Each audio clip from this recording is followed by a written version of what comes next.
in the game I was referencing, he actually opened up with a mana manipulator and just spammed abilities. I don't know if it was just like trying something new, but I actually had to deal with lots of mana on Sona. It wasn't very fun. I really do love that about Lemonation. He definitely theory crafts a lot of different starts that a lot of other supports don't. Like he was a big proponent of taking Summoner Heal for a long time because of the ramping health that you get if you take the Mastery as well. And that was before anybody had started to take it. So meanwhile, of course, Vulcun have made their own choices. A lot of these were favorites of Cloud9 back in the past, so Kennen and Zyra coming through. Of course, even Zuna had been playing Ashe before, so we might even see that combo come out. Right, so the Zyra-Ashe combo that we've been seeing so much from Cloud9 and then people who started using Cloud9's comps is not going to be possible for the C9. It is still on the table for Vulcun, but Ashe really is looking for, that's like the guaranteed engage that you're always looking for.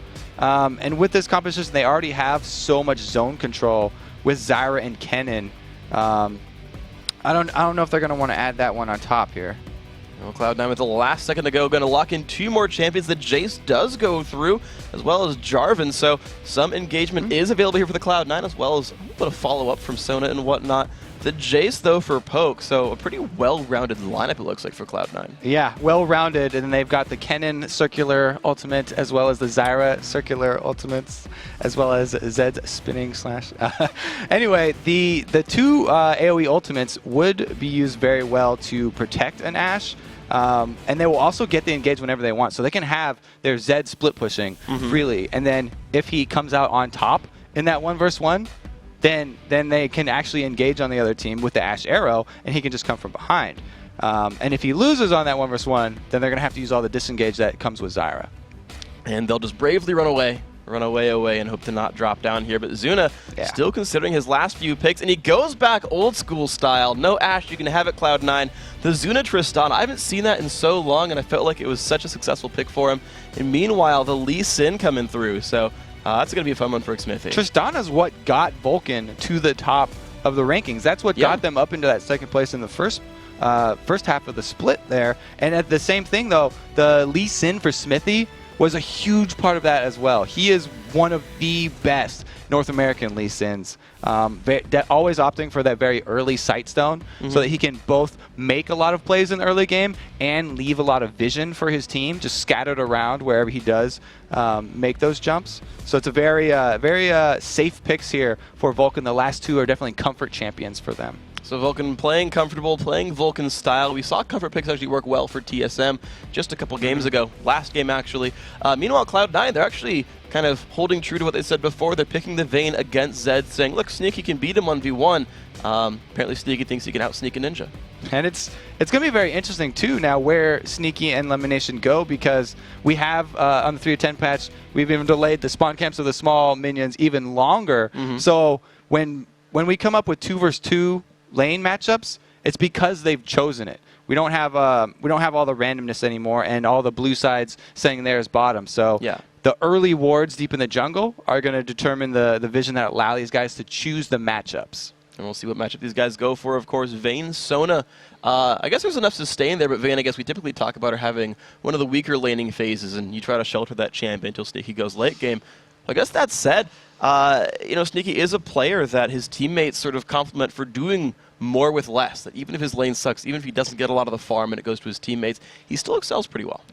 Yeah, so Cloud9 have always been oriented around objectives, and Vulcun, they've done a similar thing, but they do like to feed Zuna as much minions as possible. So you're right, that is 2 slightly different takes on the AD carry role here. But let's jump into Summoner's Rift and see how it turns out. So here we go, everyone. The battle between the #1 and #2 teams in the North American LCS. Vulcun hoping to win 2 more games to guarantee themselves that #2 slot no matter what else happens. You're seeing Vulcun here on the blue side, Cloud9 on the top right corner in red, and the teams charging forward in pretty similar formations, spreading out only now to look for some wards in the level 1 engagements. And the level 1s are going to be very dangerous here. We have 2 Doran's Blade starts on Vulcun, plus a red Elixir start. So that's a lot of power early here for the team Vulcun. Whereas Cloud9, they've actually had Ball start with a shield. So that makes me think that they may be looking for a 2 versus 1. Might be where he ends up heading around. These guys still tossing out skill shots, looking for each other.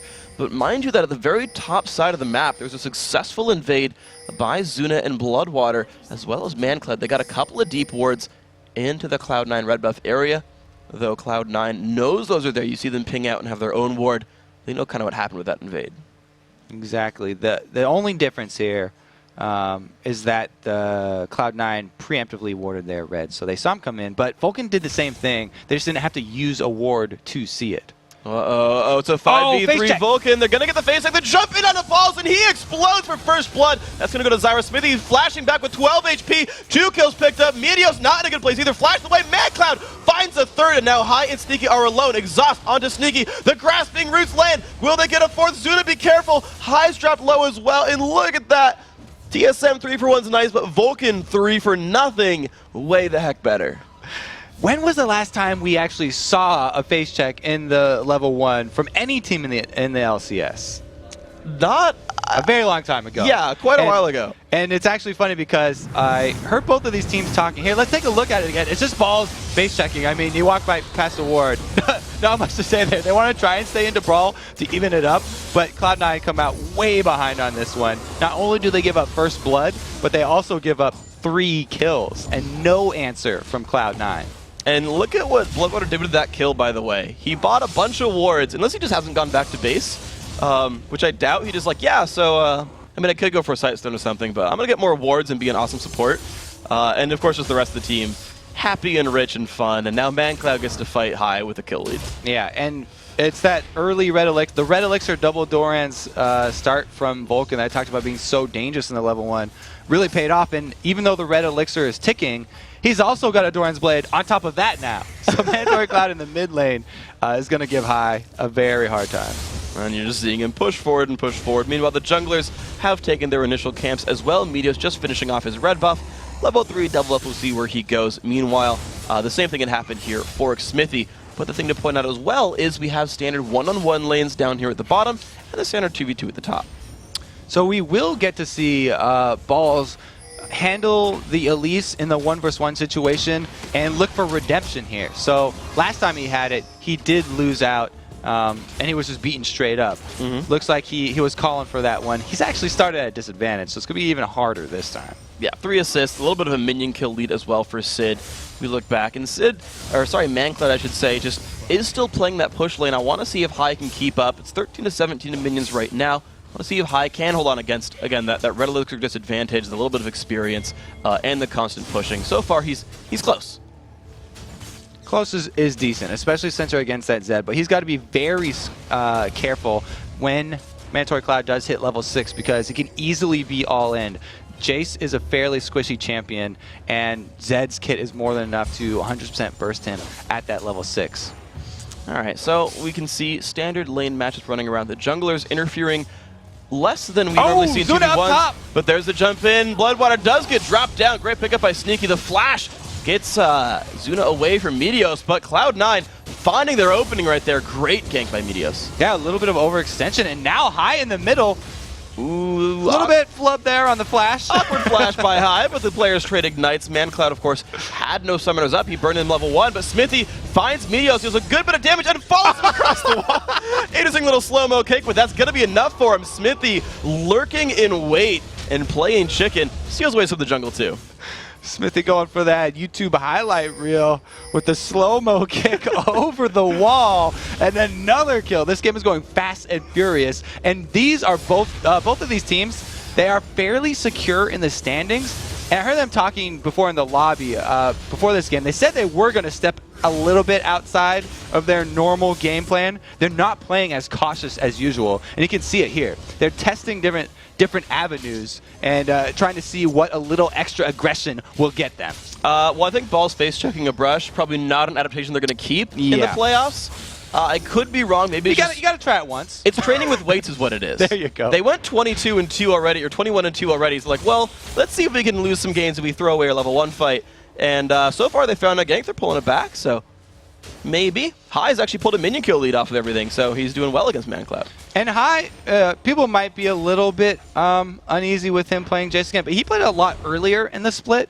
And he would always start with that Doran's, but he's very comfortable with that champion.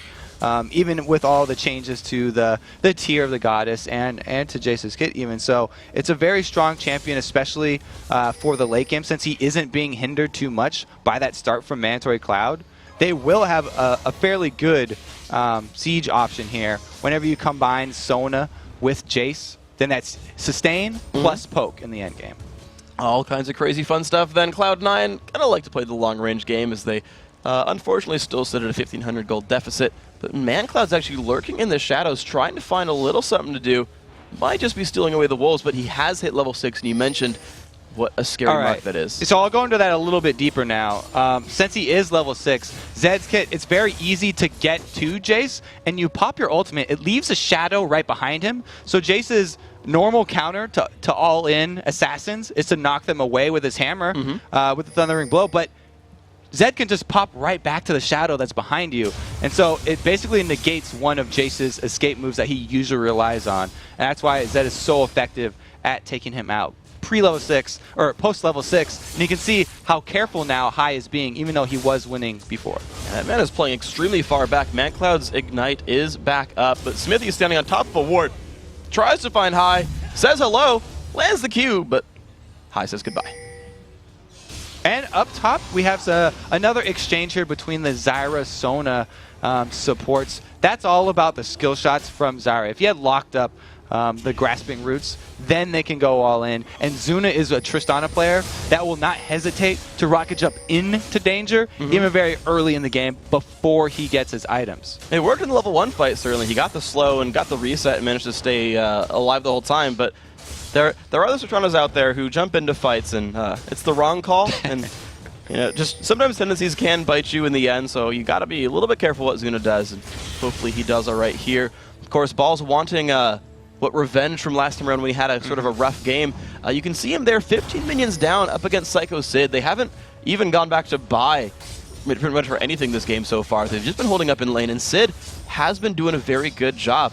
Highest KDA for a top laner, and beating up on Balls, who's had, 2 MVP weeks so far. And Smithy here does a very good job keeping track of the timer of the red buff. Even though he missed the Q, he still goes in to check that because he was aware that it just spawned. And now we have to have Midos just give it up because level 5 Jarvan can't handle the already level 6 Lee Sin, and that's a great steal for him. And not to mention, Meteos had actually burned his smite, stealing away his, or grabbing, I should say, his own blue buff. So Meteos realized, I can't even smite battle this guy. So, yeah, in addition to, of course, the fight power right there. So, good job right there by Smith. He's still waiting around, pushing Sneaky off of his turret and saying, great, I'm going to show up top lane and get myself a turret kill for us. Meteos get himself into trouble here. Yeah, nice job by Psycho Sid figuring out, hey, you know, they're going for our stuff. And that's going to be the team of Vulcun just collapsing and not allowing anything for Cloud9. Really great play by these guys. The turret goes down to the top lane. Meteos steals away a big golem, but it's 3-1 in buffs now for the Vulcun squad. Yeah, that ward from Mandatory Cloud in the bottom side river really paid off right there. They already assumed that Meteos would go to try and countersteal the red, but having the vision confirmation allowed them to collapse with certainty with both their ninja solo laners. Well, good job then by Vulcun, holding on, and now a 2,500 gold lead. That gold has stretched now in the favor of the second place squad, hoping to make their way into a guaranteed bye in the first round of the playoffs. Psycho Sid still just holding on to his lane right here. He's not actually left the lane at all. And actually, there's the dual lane for Vulcun, finally recalling back and heading towards the bottom. Now they're grouping up for Dragon. And they've already taken the top turret here. So they have the man advantage, and they've already got the gold advantage in their hands too. So Cloud9 don't really have an option to contest this right now. And thinking back, yeah, there we go. Good pickup right there. Smithy getting the smite down on Dragon.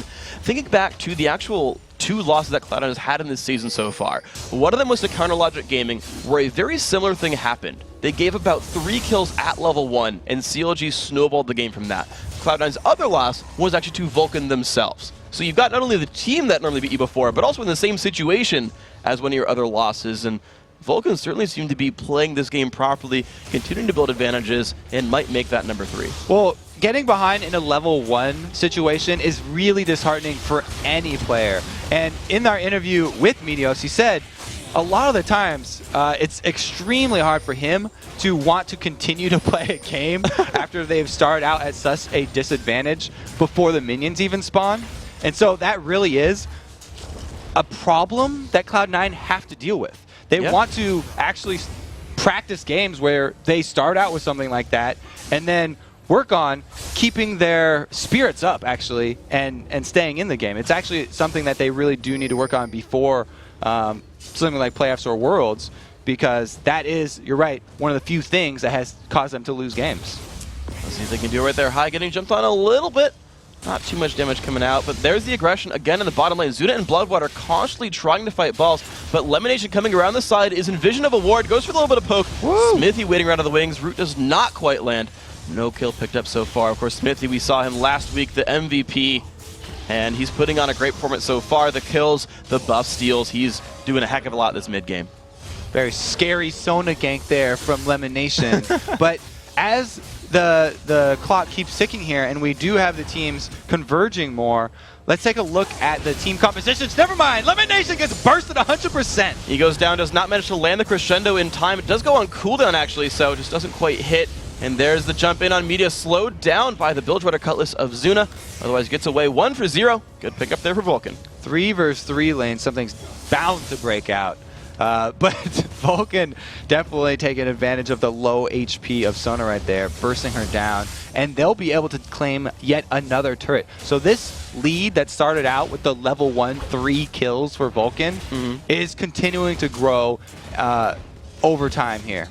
2 turrets down now for these guys, and the Dragon from earlier. Nothing given up by this Vulcun team. And we talked about how Cloud9 was such an objective-focused team. They were so good at making sure that they got the Dragons, they got the turrets. That's not happening at all for them. All they found was one single gank by Meteos. That's all he's managed to do. So, in the rest of these matchups, here's the push in. The ult coming across, going for the damage onto High. The Root's not quite landing, but the plant slowing him down. And Mad Cloud takes down a kill and a 2v1. So that was actually a High going aggressive in that one, and a poor timing as Bloodwater came out from the side. Balls wants to answer, though. Doesn't quite land the stun. Minion taking that for Bloodwater. Good job commanding his minions right there. And another fight just not quite going Cloud9's way. So Cloud9, they do have a composition meant for counter engage and poking anyway. So them being behind, they're still going to play this composition the same way that they were going to play it anyway, which would be to have them set up around a turret. The only difference now is that they're going to have to set up around their turrets, and they're not going to be sieging up against Vulcan's turrets. So what they're going to do is set up around their turret, which makes it even harder for Vulcan to dive them. And they're going to wait for Vulcan's dive and then use Sona's Crescendo as a counter engage. We're probably not going to be seeing them going on the offensive there and the flash ins from Lemonation. All right, and of course, guys, just to get you updated on what's happening for this pause, quick keyboard issue with Zuna. Should be about 3 minutes till we get yourselves back into this one, so stick with us. Going to talk about this game a little bit as it's paused and we get our issues sorted out. So we look at these teams, and it's interesting because while Cloud9 wants to poke and sort of group up, you've actually got a pretty split up, or the ability to be split up team for Vulcan. You've got the Zed, and we saw that from Dignitas's Skara, where he was actually kind of the saving grace, that split pushing Zed, soloing people, doing a good job there. You've got the Kennen as well from Psycho Sid, who's good at 1v1ing, and it seems like they've got the makings to split up Cloud9 and not let them play the poke game. Yeah, they do have the strong duelist, possibly the strongest duelist in the game in that Zed that we talked about. And he's going to be able to side push the lane, which Cloud9 could take advantage of. Elise is very good at picking off people, as well as Jarvan. So they do have the means to actually pick off stragglers and turn this game around from mispositionings from Vulcan as well.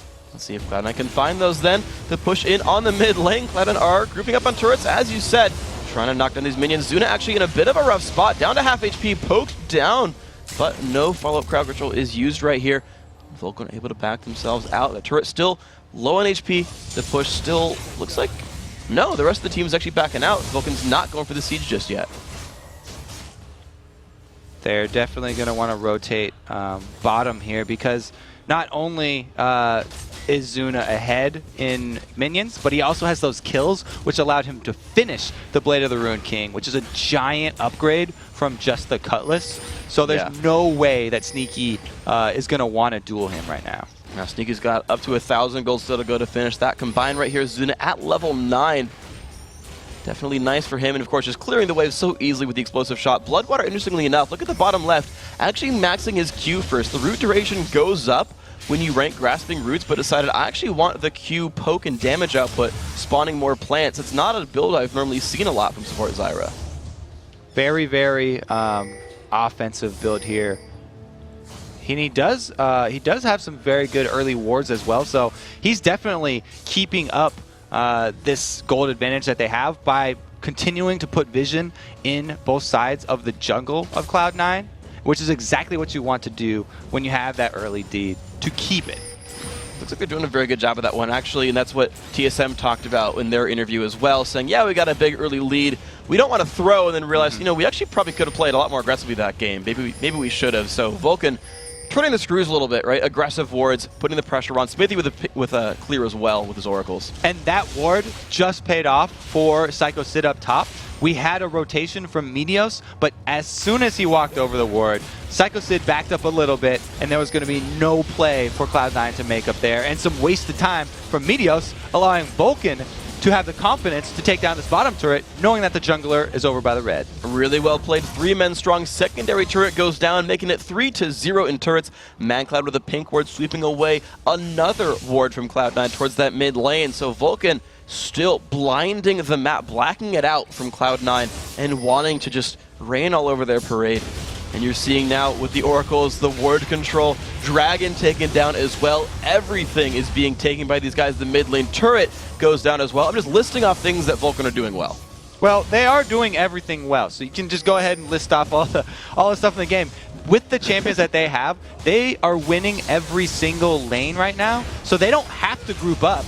They can just keep up the threat on every single lane of taking the turret, as well as kill potential in each one. Because up top, Psycho Sid can handle balls, and before this, he had a good ward, and they're actually going to bait this one in. Smithy comes up to help. The flash out to the knock up, the cocoon lands, and Smithy won't quite find what he needs, but there's the damage on Meteos. Gets that one opened up, but there's a 1-for-0. Good play by everyone involved. Zuna forced to run away. Stranglethorn's getting 2 knockups. And that'll be enough to let the Vulcun AD carry a support run away. But the pressure is still on in the top lane, 3 versus 1. Remember, the rest of Cloud9 are rotating up here. This could be close. The power of the Zyra disengage right there, combined with already the mobility on a Tristana and the ability to rocket jump away, as well as buster shot people back, means that they are a very good support and AD combo for a composition like this that has Zed and Psycho Sid on that cannon up top split pushing. Well, then good escapes by these guys. Everyone making the right moves. Again, just that one top lane gank early on in the game from Meteos made this all turn around for them. Otherwise, Vulcun playing this game pretty much by the book. Looking at the gold, by the way, there is enough now for Sneaky to finish his Blade of the Ruin King. So that Assassin power spike there, the item he needs to beat up Zed, the item he needs to win one-on-one battles, is here for him. And I want to know if that's going to be just enough for Cloud9 to start turning things around, because they're down almost 9,000 gold. They've got to find something soon before they lose more of the map. They would have to start their comeback right now, and we have to start getting worried here too, because we talked about Cloud9 wanting to stay sharp, and they look anything but sharp right now. They look like they're they look, yes, that would be the opposite. They're making very uncharacteristic Cloud9 mistakes. Balls is trying to make the plays right here. There it is. Nice job, Balls. 1v1 takes the fight. Of course, Psycho Sid's summoners and ult were down from the prior fight, and so Balls capitalizes on cooldowns. Well done. Now, this is what they're going to have to do, is make the plays like that in the solo lanes, because as a group, it's very, very difficult for this Cloud9 to take down Vulcun. You can see, even with the 4 vs 4, Vulcun are continuing to push. They've got a man down, and they see that Balls is still up top, yet they're trying to keep Cloud9 pinned inside their base by pressuring both of these turrets. Well, this is good here from Balls, though, taking out that top turret. You know, yeah, he's not going to be able to join his team right now, but it's at least some kind of global gold for this C9 lineup. Though minion waves, of course, still flooding in, as you say, keeping the rest of Cloud9 stuck in. But there it is this, unless Balls just stops. All right, I guess that could have been a turret, but I think he was afraid of getting ganked. So no turret actually picked up here for the Cloud9 lineup. Unfortunately, they're still a bit down, but he will get away safely. Yeah, and he was afraid for good reason. They had a ward up in that outside jungle, and they could see Manta Cloud coming around to circle from the top, so he assumed that Kennen was on the way, which he was, just barely getting out in time. That was very good awareness from balls up there in that top lane. Good read by him, keeping himself safe and not getting knocked down. Now, as we kind of get ourselves around the map, the teams keep split pushing. I want to point out a couple of other things with character builds. So you see Sneaky has actually maxed his silver bolts first. We'd actually see that from TPA's VB back in the World Finals for Season 2, and Sneaky kind of bringing that one back out here. But the other ones I wanted to point out is since the Jace changes, since the gate no longer reduces cooldown, the E with rank, we are seeing High max his hypercharge second, the W. Also, the jungler Meteos is actually maxing his shield second instead of the Demacian standard. So he's nice and tanky in the team fights as he gains levels. And that's really because when they do get behind early, they need someone to be able to tank this team right now. Because their top laner, Balls, he's gone with magic penetration, and he's got a giant spell and a shield, but that's not enough. Elise is not really a tank here. He's going to be dodging in and out and trying to land those cocoons, so they have to have that central point of focus. And it's always been kind of the role of Meteos here as that main tank, so filling that quite nicely. Again, we're looking at Vulcun, and you mentioned how much they emphasize Zuna as the big late game carry, that Tristana who's carried so many games at like the 50-minute mark, and you see Zuna alone in the bottom side, able to disengage with the rocket jump and all that, and just getting the farm, getting the levels. He is 13, actually higher than anyone else, but tied with Balls on Cloud9, so pretty massive Tristana. And having them pick Tristana at the last second instead of Ashe is really the difference in the last 10 minutes of this game right now, because as Tristana, Vulcun don't want to press the issue and dive these turrets, because it is definitely dangerous with the disengage of that Sona that Cloud9 have. They can lock up people under a turret dive with Crescendo. If they had Ashe, they could start it off by stunning a person, and they would not hesitate to go all in. But because they have Tristana, they're waiting for her to get that range where they don't have to dive turrets anymore, and they can just wear them down with that 700+ range. But Zuna a bit on the wrong side of the map right here. Gets Blade of the Ruin Kinged up by Vayne, but still getting out successfully here for Zuna. That was a bit of a close one. Had to burn his Buster Shot as well to escape. And that's why it was one of his favorite AD carries in the very beginning of the last two splits, because they always sort of have a safety net in the end game where a lot of teams run into problems finishing out games. Tristana's range gets so high that they can just get a couple of shots onto a turret and back off, but will slowly wear those down, and they don't have to make those dangerous dive moves. Looks like it's going to still be the case here as we see Vulcun, as you kind of mentioned, right? The difference in the AD carries, not diving turrets, not shoving themselves too hard, just say, okay, reach the end game, Zuna go get huge, we'll close the game out later. That definitely seems to still be the goal. Speaking of Zuna, hasn't gone back in a while, 2,300 gold on him, so pretty much has Infinity Edge now if he goes back to base right here. And we see him run back, though, towards the Dragon area. It seems that global objectives still on the mind of this Vulcun lineup right here.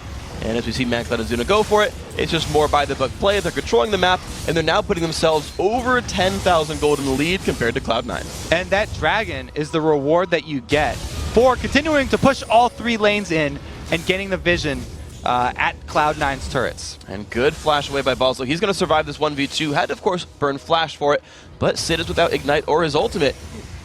Last time he was actually without those abilities, it actually allowed Cloud9 to pick up a kill onto him. I want to see if they capitalize on this cooldown here, because it seems like kills are something in just very short commodity. I didn't get the words right for that one, but there aren't many, and Cloud9 need a couple.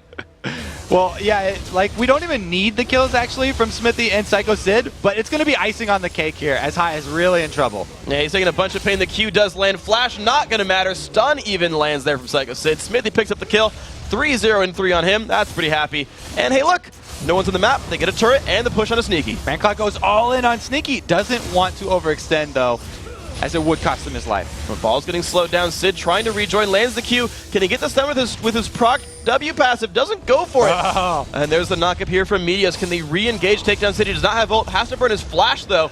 Another cooldown lost here for Sid. 0-1 and 5, holding up. And High is still down for another 10 seconds, and they've got a minion wave at this top turret. So Vulcun can continue to keep their minions pushed on both the mid and top. Root lands on Aminus, but he jumps back over the wall. You're seeing Zuna, though, play the siege game. That long range of a level 14 Tristana.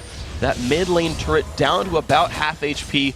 all the lanes have been pushed repeatedly by Vulcun. They've kept the minions on the other side of the map this whole time. Every kill they've gotten, they've turned into turret pressure.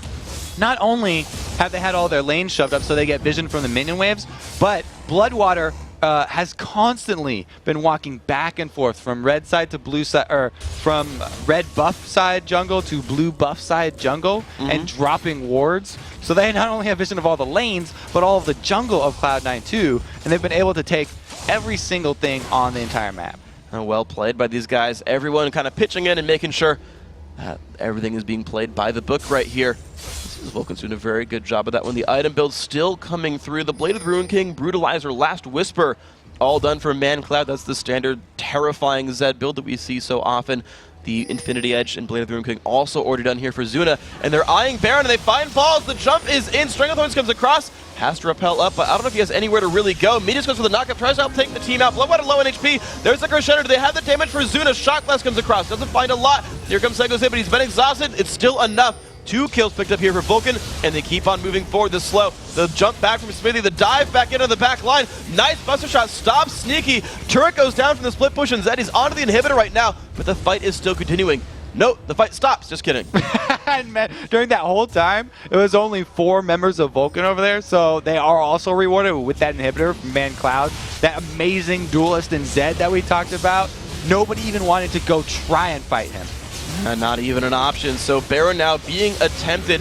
Health bars are a little bit low for this Vulcun squad, but it just might be enough with no one from Cloud9 even trying to stop. You mentioned the ward sweeping from Bloodwater. That definitely happened right here. ManCloud scaring Sneaky away, picks up the Baron buff. Well done, Vulcun. And yes, that was sort of a second face check from Balls, but that one was really a mistake forced by Vulcun because Cloud9's vision was denied from the Baron. He was just trying to go over there and get a little bit of knowledge for his team back. The first time, though, a little bit unnecessary. A little bit. Just a little bit. At least he was with the team. Just unfortunately, the team fight got one anyway. So Sneaky is now on split push duty. Actually has gone for that static shiv. He's a player that we keep saying just will buy static shiv whenever. Just it's his item. And they need wave clear right now. So that's pretty much what he's getting this for. They can actually shove out lanes much quicker. Vayne, without a static shiv, it does not deal with creep waves very well. So it's definitely a pickup for him that, he's a big fan of that item, but also plays well for this game specifically. Oh, that's nice and happy for this guy then. So Sneaky going to do that. Oh, Smithy nearly stealing away the red buff. That's going to go to Sneaky right here. However, there's no flash for Vayne. It's still enough to get him away. All right, good red buff though. And what level are we at in Tristana? Only 16 here. 2 more, and we do hit that critical point where Vulcun can actually just come up to siege the turret, where he can get those auto attacks off on the turret without having to worry about that crescendo. A crescendo on Zuna and Mandatory Cloud, at least, is pretty much all that Cloud9 can come back into this game with. They're going to have to lock up many people with that crescendo and make use of their turret's damage the whole time as well. And so all Vulcun have to do are spread out right now. And one thing to mention also is that the exhaust is still down for a few seconds, 38 seconds on elimination, so they don't actually have a way of stopping Psycho Sid's ulti either unless High gets a good knockback. So all the tools really available here for the Vulcun squad. Again, the crescendo so mandatory. Right now, it's a push in the top lane. Ball's very low on HP, and look at the pick up there from ManCloud. Takes him down in the split push, and they just might keep on moving forward. Vulcun, there's the pressure onto the turret. He's just going to take that one down, and they're into the base.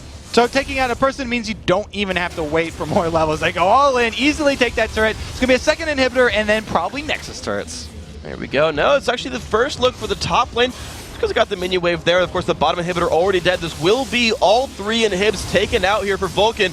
There's still 20 seconds before the top lane Elise shows back up. Cloud9 trying to put in a little bit of damage. No, Vulcan's going to head right back out. And this is the first time that we've ever seen Cloud9 just get demolished like this. And they definitely have not overcome that weakness to level 1 deficits that I talked about. And maybe it's because they're kind of brushing this one off.